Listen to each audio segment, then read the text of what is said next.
So I have some thoughts on my end. I'm not going to leave this out. But I think in these kinds of conversations, it's far more important for it to, it's really driven by you in your experience. When, like, how is trust built, and how is trust built? How do you trust within yourself?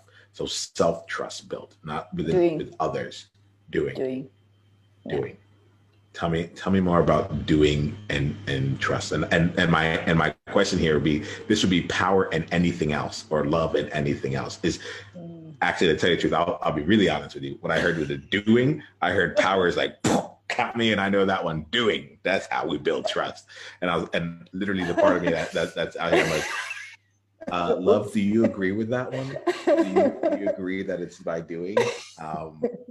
Just let me just check in there. Yeah, but trust needs to have evidence. You see, it's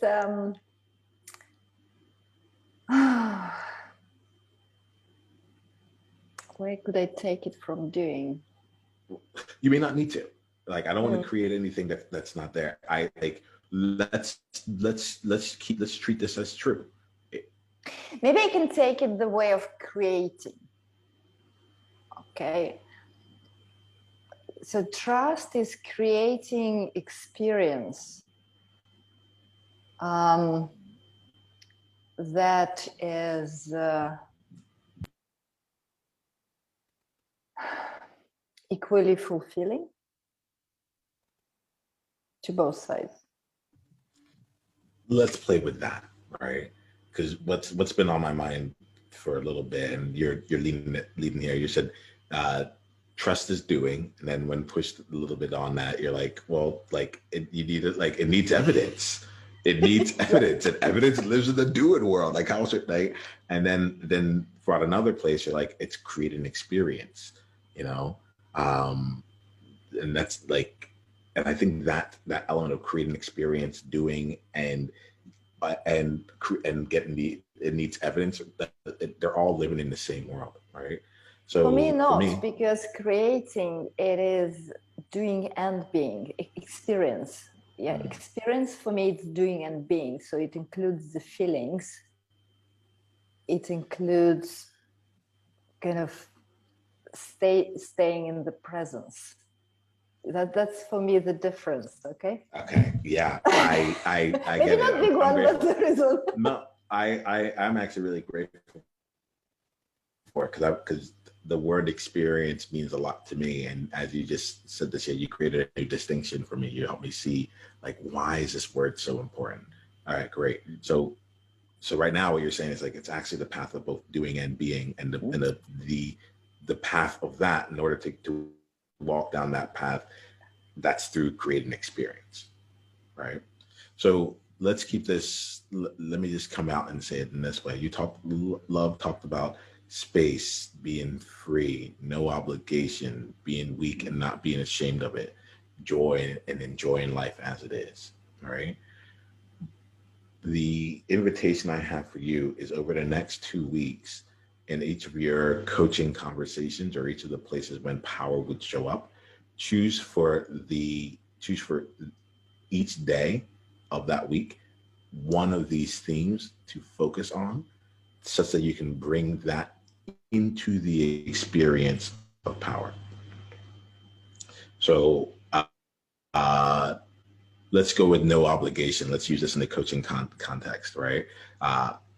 Also coming from our conversations in the past, we've talked a lot about responsibility and how responsibility comes in. And when I see no obligation, I'm like, boom, responsibility and obligation are tied right here. And some of the things we talk about a lot is, like, the relationship of responsibility when, as a coach here. And as I'm listening to this, I'm looking at this, I'm like, oh yeah, like I can immediately see where, if love is the representation of no obligation, if love has that, no wonder why you feel so much responsibility toward getting people to where it is, and we've talked about how that might be actually impacting you getting the results, actually helping your clients have the space to get the result that they want.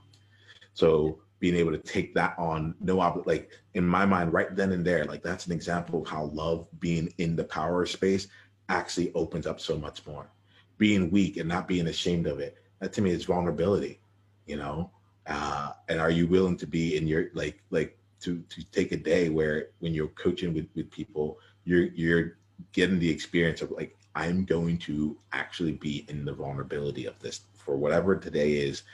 When I get the chance, I'm going to practice, I'm going to experience, I'm going to experiment with just being weak and being vulnerable. And there's two elements of it. You said being weak and not being ashamed of it. So we open this space of vulnerability, but then also throughout that day, you're checking in with yourself. And when the shame comes in or whatever, then you give yourself, we work on the standpoint of calling that out, of allowing it to be like, actually today, I'm not really allowed to be ashamed of it.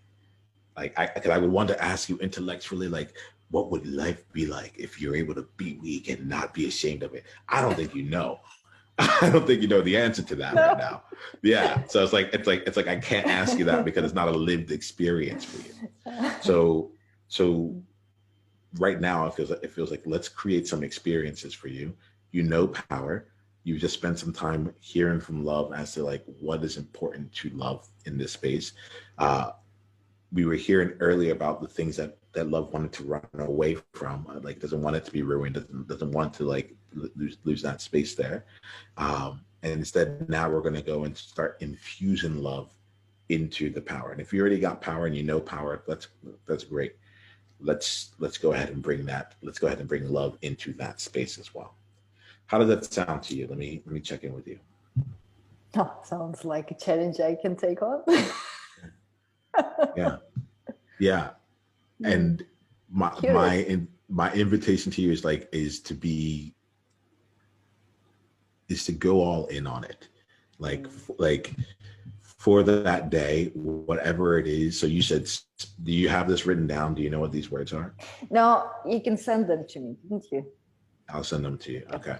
Space. That would be very helpful. Space free, no obligation.